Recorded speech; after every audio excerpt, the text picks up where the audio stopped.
The following is a presentation of the Mat Talk Podcast Network.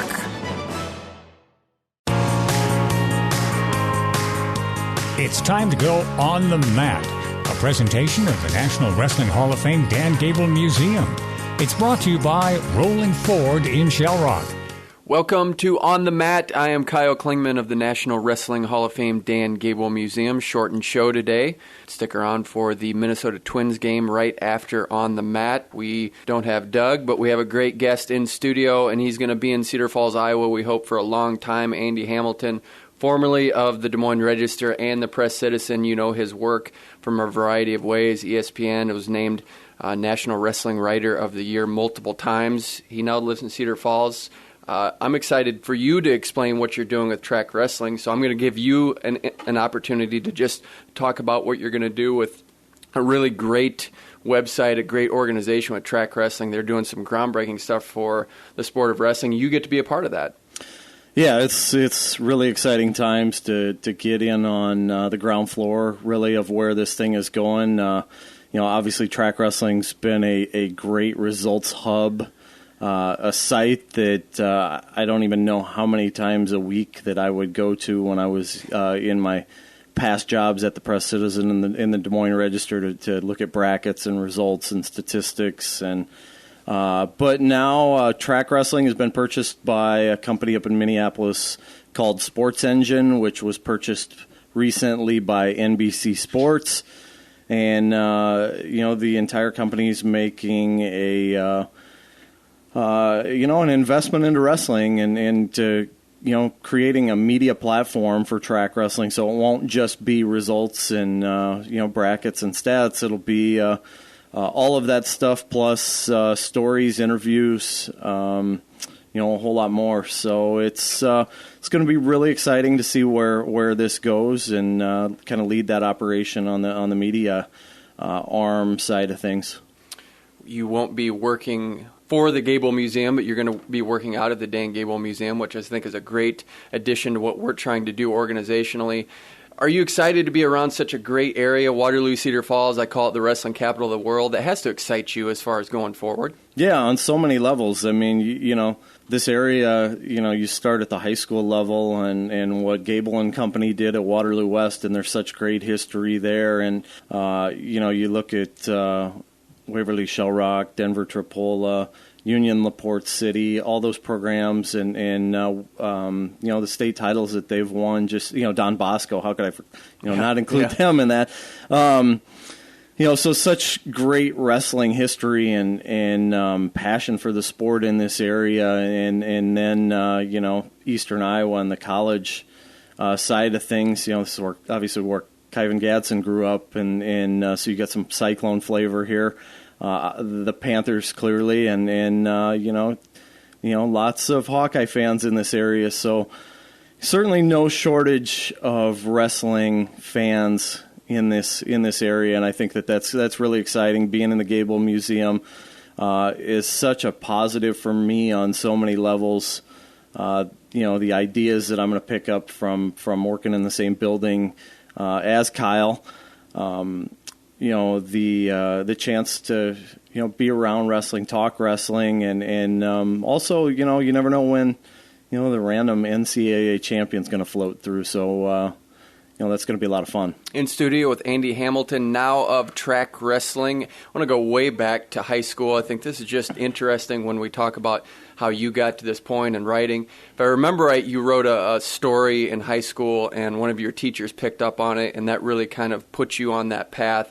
Take us through that and why that was so important for you in high school. Yeah, well, I never worked at my school newspaper in high school, and just, I dabbled around in writing, but I don't think I ever told anybody that, or showed anybody that I was interested in it. And, a guy by the name of Chuck Bailey, who was the girls basketball coach, softball coach, athletic director at Northeast Hamilton High School, a close friend of our family.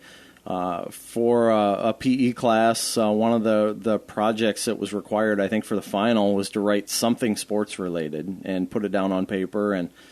And I opted to write. I think it was in like November of I don't remember what year, probably like 1990, 91 or 92, I think. And I previewed the Big Ten basketball race that year and kind of broke it down team by team and predicted who was going to finish where. And to this day, outside of the Daniel Dennis feature that I wrote for the Olympic trials, that Big Ten basketball preview in 1992 was probably the longest piece I've ever written. And, certainly not the best, but, Chuck Bailey took that to the sports editor of the Webster City Freeman Journal. He ran it word for word in the paper. It took up like a page and a half, I think. And so that story came out, and my parents and we got such positive feedback from people around the community. And at that point, everybody, that I would run into was suggesting I needed to get into journalism. And up to that point, like, I just wanted to be a rancher. I wanted to have like a big ranch out in Colorado or Nebraska or Wyoming or somewhere out west, and writing about sports for a living at that point seemed like a much better idea than chasing cattle and rebuilding fences. And now you're in it 100%. One of the great stories you just wrote is something that I think a lot of us have talked about and want to happen, and that's the change of the wrestling season to start later, end later, potentially end at the end of April, so we're missing that March Madness. You just wrote a piece. Is that going to happen? In talks to a few people in the know, it sounds like it is. Tom Ryan thinks it's definitely going to happen at some point, and possibly as soon as 2019, we'll see a NCAA championship event in April, and possibly see the season, the practice season not begin until November, and not see competition until December around the holiday time, and just everything gets. They're going to slide everything back, I think, probably a month or so. And the season would be, it looks like maybe a week or two shorter. They've got a few plans in the works, a few different models of how this would look. But, I think the idea is, kind of a multi-pronged idea for why they want to do it. It's, obviously there's been talk for as long as I've been in the sport, covering wrestling. There's been talk about moving it to, later in the year, getting it away from March Madness and being able to have it where there are more eyeballs on our showcase event as a sport. But I think the other driving force behind this is the APR numbers and academic performance. I think a lot of the key leaders behind this Blue Ribbon Task Force that they formed, guys like Waterloo's own Bob Bowlesby is on this group. The high-level administrators, really see the value in having those APR numbers be strong and how that can help wrestling in the long term, and making it a one-semester sport, allowing the student-athletes to really load up their courses in the first semester when they're not on the road traveling as much for competition, when they're not cutting weight, when they're not in the thick of the competition season. They see a lot of benefit in that. So from the sounds of it, I think, at this point, I'd be surprised if the season change does not happen based off everything I've heard in the last week. In studio with Andy Hamilton, new Cedar Falls, Iowa resident, going to work in Waterloo, Iowa, and other places. Not going to be contained to here. Now of Trackwrestling.com. How's it going to affect Division II, Division III, NAIA, junior college? I remember a conversation from a few years ago of a Division III coach saying it's going to destroy Division III wrestling because we have other factors as far as just transportation that go into traveling to different venues, and it's going to get in the way. Any word on how that would affect lower divisions? I haven't talked to a whole lot of people yet about that, so I can't really say.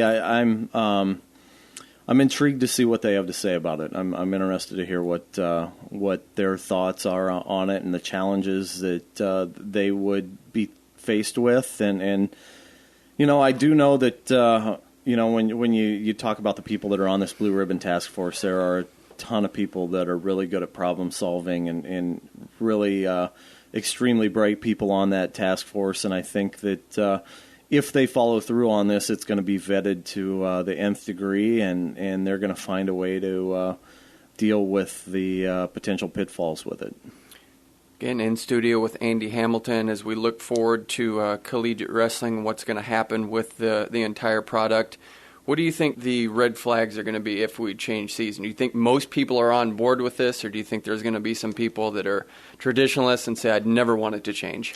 Well, I think, just by taking the temperature of the message boards, there are some people that, might not be for it right now. I think by and large, though, I think a lot of people are. The ones that have been against it that I've read, they've got all sorts of ideas, like leave it alone. I've seen some that say move it the other direction. But I think, a lot of the people that I've talked to thus far think only positives can come from it. That, why not give it a shot and see what happens here and see if, one of the benefits that I see that not a lot of people are talking about is, everybody's so focused on the NCAA championship event and moving that to April, but I see a lot of benefits in moving, the dual season into March when you're away from the high school season. I remember, I think it was 2013 maybe when the NCAA national duels, NWCA national duels were up in Minneapolis, and there were 2,300 people in the stands, and it was because it was the same weekend as all the qualifying tournaments for the Minnesota State high school tournament. And you talk 2,300 people. I think a couple months earlier I went to a Southeast Polk Ankeny duel, and there were like 2,700 people at that. And I was sitting there thinking, like, how in the world, if this is a dual championship event, do we only have 2,300 people here? And it, the main reason for that was because it butted heads with the high school season.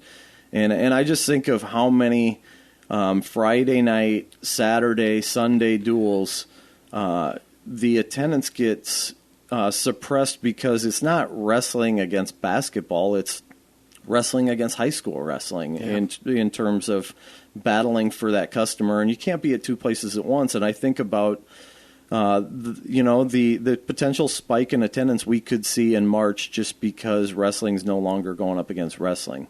And you bring up great points because wrestling is that tight-knit community. We've seen these problems for a long time. Now we're coming up with solutions. Why do you think it's taken so long? What is it about wrestling's DNA that kind of makes progress a little bit harder than maybe other sports? Well, this is a big change, and as you mentioned, change is hard for a lot of people. And I just think, for the longest time, we've looked at it and, we look at how hard it is to move the season and getting venues at this point. And, you get into April, one of the challenges I think you could run into is venue availability from the standpoint, like, NBA and NHL teams, they can, hit the road for 5 days in March. You get into April when they don't know if they're going to be in the playoffs or not, and some of those venues might not be as accessible in April and late April once you start getting into postseason time for NBA and NHL teams. So that's one thing that they're going to have to work out. But why hasn't it happened to this point? I think because of how hard some of these things are to get moving and how hard change is for people. But when you start getting people like Bob Bowlesby involved and people of at his level, and they tell you for the long-term good of the sport, this is what needs to happen, I think it certainly accelerates the process. We're going to have more with Andy Hamilton next on the mat, 1650 The Fan. 1650 The Fan, KCNZ.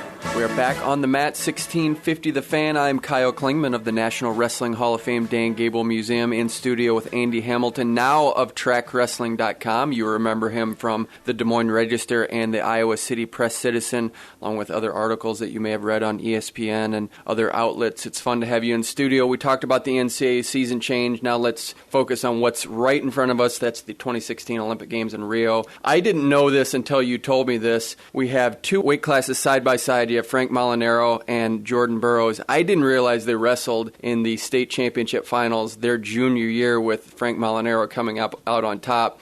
Pretty interesting as you go into the Olympic Games, thinking about two Olympians, both from New Jersey, both weight classes apart, and they wrestled each other in the state finals. Kind of a cool story. Yeah, it really is. Jordan was a junior. I think he's what he told me. Jordan was a junior and Frank was a sophomore. And Jordan, was really that tournament was where he really made a breakthrough in his career. He had, I talked to his high school coach the other day, and he told me that Jordan's freshman year they had 13 guys at Winslow Township High School. 13 of the 14 advanced past the first postseason qualifier, and the one guy who didn't was Jordan Burroughs. And a couple years later, he knocked off a bunch of ranked guys to get to the state finals and ran into Frank Molinaro. A match that went into overtime, then went into the tiebreakers, and the guy who scored first got the chance to go down and have his choice. Molinaro picked down, and Burroughs rode him for 27 seconds, and Molinaro escaped with 3 seconds left to win the match. Wow. And so I asked Jordan, I said, you guys ever talk about that match, in recent years and in your time around Frank? And he said, yeah, at training camp a while back, they put 30 seconds on the board out in Colorado Springs. I think it was out in Colorado Springs. And went top bottom, and Burroughs rode him out. So he said, he had a little bit of size advantage on Frank. He has a little bit of size advantage on Frank now, but that match is actually out there on YouTube, and it's funny to look at Jordan, and I would venture to guess that Jordan now is about as tall as he was then, but that match was at 125 pounds, and so you can imagine he's all arms and legs at that point, and a guy that he was just a pup back then, and now to see what he's become, I think is really cool. I think it's a fascinating story, really, when you look at our a lot of guys on our freestyle Olympic team. Jordan didn't win a state title until he was a senior in high school, and went 1-2 at his first college tournament at Nebraska, and 16-13 as a freshman with the Huskers, and now he's the best guy on the planet. And Daniel Dennis had a losing record as a freshman in high school and nearly quit the sport, and never won a state championship, and had a sub 500 record his freshman year at Iowa, and look where he is now. And Tervel Delagnev didn't start wrestling until high school, and I think those guys, their stories are really critical for the kid who is out there now that, freshman, sophomore, junior, senior, whatever in high school that, isn't quite reaching the level he wants to reach. But, those type of stories can give a kid hope that tomorrow can be better than today if you stick to it and, you do the right things. The thing that Daniel Dennis and his high school coach, and talking to his high school coach yesterday, and even Jordan Burroughs' high school coach, the common thread between those two guys is, both coaches said that those two guys were really open to taking coaching and listening and doing everything that they were told. And I think that's the big thing that with Jordan Burroughs and his success is, you look at the last few years, I mean, he's still trying to get better. He's still listening to a couple years ago when he didn't win, the year that he took bronze at the World Championships.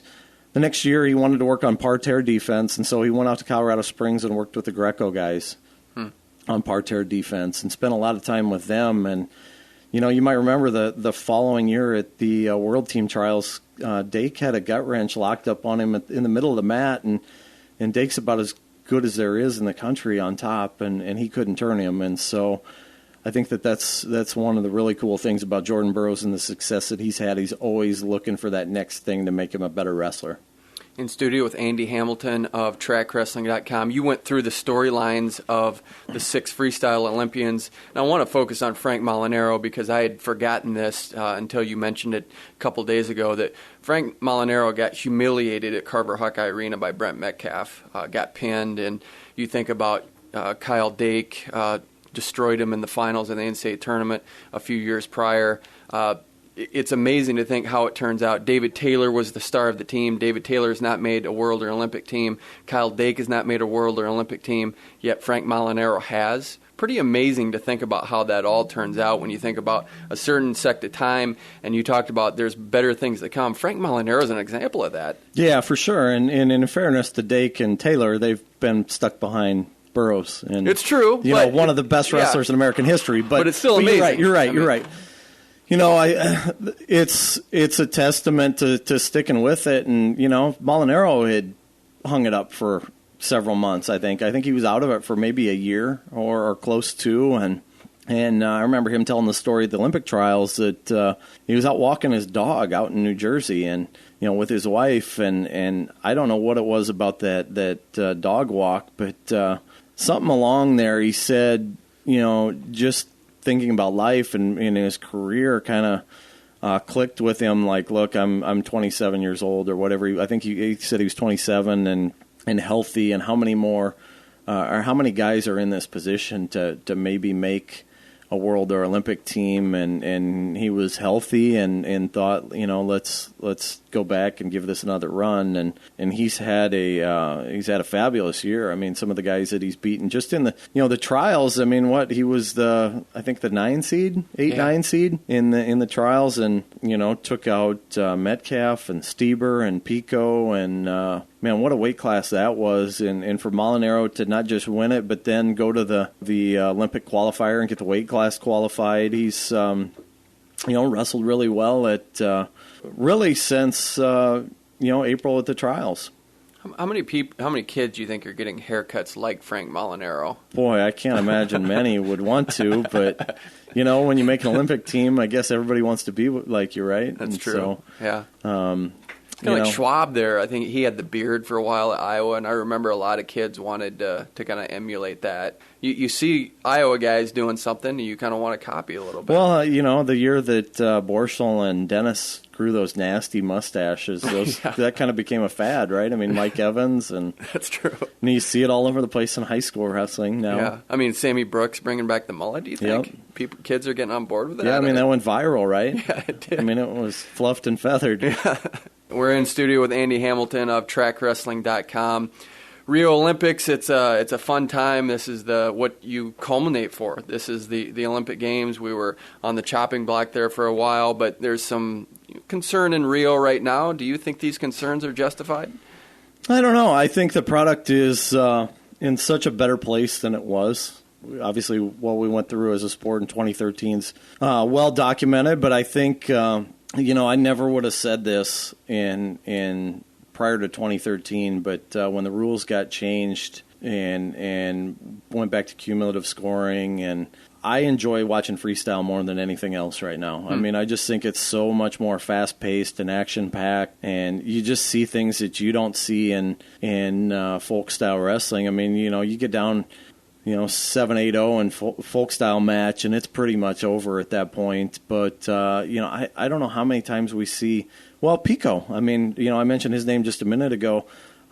Pico against Ness at the Olympic trials. I mean, Aaron Pico was down 9-0 and on the verge of getting teched out of the championship side of the bracket, and he comes back and techs Jason Ness 20-9. And, a match like that is, so entertaining to watch. And I think back to Ed Ruth against the Cuban here in the World Cup, I think a year and a half ago, and I think Ed Ruth was like up 6-2, and then he was down 13-6, and he ended up winning 22-13. And the way that the scoring is set up with 10-point tech fall, and you get like 3 takedowns, and then you want to get a takedown in a turn and end it. There's incentive to put it away early, but by the same token, if you're down 8-0 or 18-10, you still have hope that you get one takedown and a trap arm gut wrench, and you can roll a guy up in a hurry. Like, look what Daniel Dennis did to Tony Ramos once he got on top in the second match of the Olympic trials. It can end pretty quick, and I think there are some things that freestyle wrestling probably still needs to work out and simplify, but it is in such a better place than it was 4 years ago, and I think that gives the sport a lot of hope going forward that it can be strong again for the long term. Were you like me, that you suffered through the ball pull era and it was just almost hard to go watch competition? I went to the World Team Trials, I think in 2009 over in Council Bluffs, and I went with a friend, and I basically begged the Press Citizen to send me over there, and they sent me, and it was excruciating to watch. I mean, it was all these scoreless periods going to the ball draw, and leg clinches, and just really not entertaining wrestling to watch. And I told my friend on the way home, like, I'm not begging to go to this thing next year. Well, the next year rolls around, and I begged to go back, and of course, and it was actually more entertaining, though, and that was one of the arguments that I made back then was, watching Russian nationals that, that wrestling was entertaining. They weren't wrestling to win a leg clinch. They were wrestling to score points and win the period on takedowns and turns, and it was more of an us problem than the sport problem. It was more of a problem, in the United States, but you'd see pockets of good wrestling where it was entertaining and the old, with the old set of rules, but not anywhere near as entertaining as what this is on a consistent basis. We just had a pro wrestling weekend. If you had an entrance song to come out to, what would that be for Andy Hamilton? Boy, you're really putting me on the spot here. Well, that's the point. I mean, we have a minute to go in the show. We just want to make sure we get in just what you would come out to if it was John Cena versus Andy Hamilton. What's going to get you going to be the champ? I don't know. And I don't even know if you're a music guy. I am a music guy, but I'm a country music guy, and you don't see a lot of country songs as walkout songs. Yeah. But, I mean, AC/DC is kind of hard to beat, right? Yeah. I mean, for Bobby Telfer, would it be Country Boy Can't Survive? Probably. I don't know if that would Bobby Telford was like Seminole Wind, right? That's what he walked out to. And everybody, you would sit in Carver, and they would, the beginning is such a slow song. Yeah. That people are like, what is this? Next time you come in, we'll lead with that we'll get Andy Hamilton's entrance song. Maybe we'll play it as the theme music as we close out here. Thanks for being in studio. Enjoyed this a lot. Check out Andy Hamilton's work on Trackwrestling.com or stop by and visit us. We might have a few Olympic wrestling matches on the in the theater. For Andy Hamilton, I'm Kyle Klingman. You've been listening to On the Mat on 1650 The Fan.